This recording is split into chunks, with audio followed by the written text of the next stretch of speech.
My little one? Oh, look at that. Oh, it's a little flask. He's got a shot. He's got a shot. That's a flask. A flask. There you go, the flask. Word flask. Word flask. Drink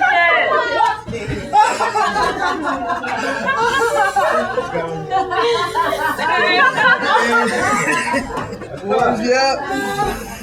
Whoa. Wow. Oh, feel that way. Oh. Temptation, very good question. reality. What is temptation? Temptation is Satan trying to make something feel more real than it is.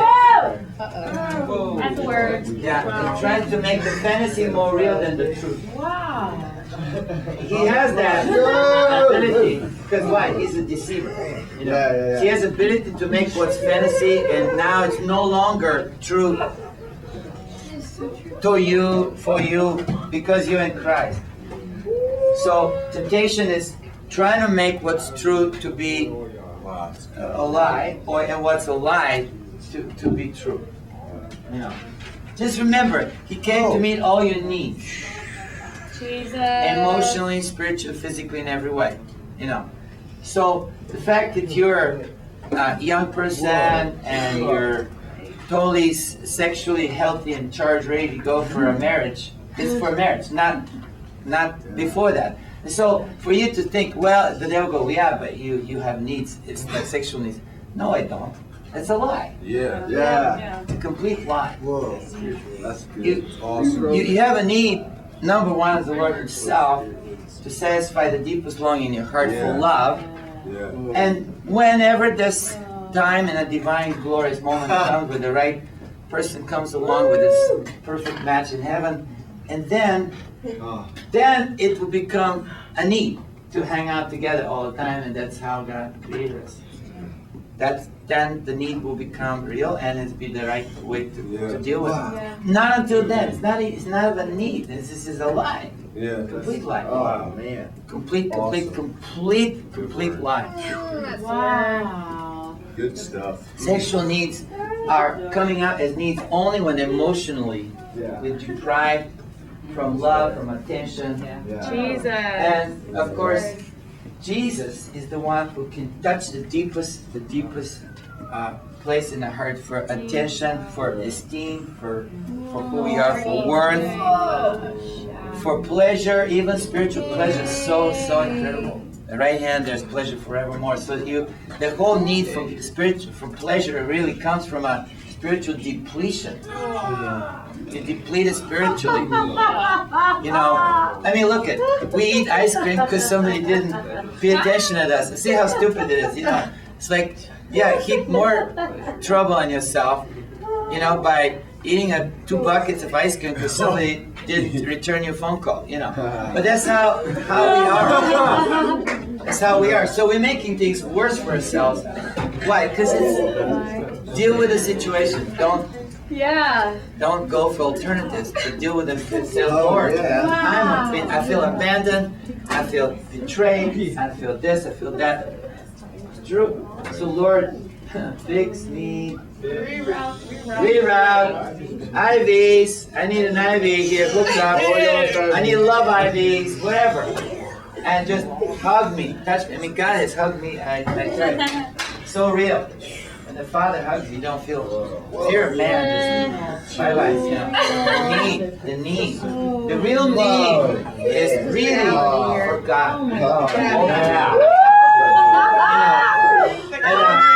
Without putting any other methods or things, I'm sure you would even have some things in the school that will come to be teaching you, to helping you know. And I don't want to degrade or not anything else at all. Any kind of help. I mean, like I even make an example about AA people. AA system is really helpful for so many. And the last thing I want to do is knock an AA because they're trying to help alcoholics, substance abuse people. Bless them. But it just the point I'm trying to bring is AA system is not like the gospel. Because the gospel tells you of a change of identity of who you are. The AA people have found a way to help someone with a substance abuse through not necessarily change their identity. They just found other ways to hold them from not abusing themselves any longer. But they're not necessarily dealing with the core issue of self, of who you know. But the gospel deals to start with the self. Yeah. You know, to start with. It's not just this little system about how to help from this and that, but to start with dealing with the self. You know, just like in a counseling session or, you know, in the world, you can go to a therapy. Someone will be really trying to help you by listening to you and so on, trying to help you this way. You know, often our number one sense of rejection, it doesn't necessarily come from my mother or father, even though that may happen through them as well. But really, ultimately, we feel God rejected. Why? Because we were God rejected. God rejected the entire human race from the moment human race drifted into Satan's hands. So we have a humongous God rejection problem at the core of a being. So Jesus came to take that out. Yeah. He came to take away the rejection. Yeah. By becoming rejected himself, in a sense, it was a moment where he embraced. I mean, even then, God still, you know, held him in this incredible God way that he could deal with our sinfulness on his Son and bury it. And then Christ, the Spirit of God resurrected Christ, you know, so that he could deal with this rejection. Yeah, so he embraced your rejection. So now in him, you're no longer rejected. No longer. Yeah. No longer. Even if you were small, you're still daddy's boy. He wants to slap you, and hopefully he will. But to help you know, he doesn't want to leave you at some sort of a stupid thing. So he wants to bring you back to himself. But in him, that has been stripped off. That has been cut off. That whole rejection. Replace the flesh or the co-corrupt nature with a rejection problem. In him, that has been cut off from us. You know. And so that's why you can stand there and say, Lord, I feel rejected. Could you help me with this? Because I have not one reason to feel that way. Wow. From you. That's right. You right. pushed it on Christ. You nailed it on his body. Yes. My rejection. Wow. Wholly accepted now, completely. Would you help me? My little funky emotion to get it? Would you I don't know how. You do how. You know how. Instead of saying, well, I reject it, and begin to drift away and leave everybody else to enjoy all that, and you're just like, well, this ain't no rejection me. Even in school, even in a school, I felt, you know, no, stop that. Say, Lord. Whoa. Okay. Lord. All right, here's this. Deal with this whole thing, Lord. Here. At the core of it's rejection. Mom just felt that. Dad told me this. Whatever. School teacher said that. Well, okay. What you say, and I'm bone of your bones, flesh of your flesh. Yeah. Say what God said. I am just as much yours, God, as Jesus is yours. Yep. Because in Wow. him, Oh.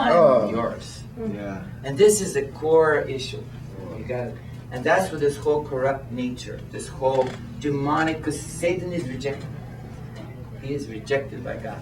Not because God wants to reject it, but he rejects God.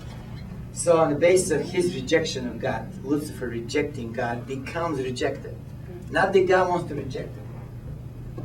Satan pushes God to give him self-existence without God. Yeah. That's what happens in heaven. Whoa. Satan pushed God to be allowed to exist with his own will, with his own. That's what the sinful self is. The creation of self-existence happened in heaven. Self-existence. It's a fantasy. You can't exist by yourself. Man. But Satan pushed God to give him, to grant him self-existence. Huh. Well, I can't. Oh, see? See, he doesn't want to do this. Maybe there's a lot better life outside of him. Who knows? I don't know how the angels got deceived. So many of them got deceived.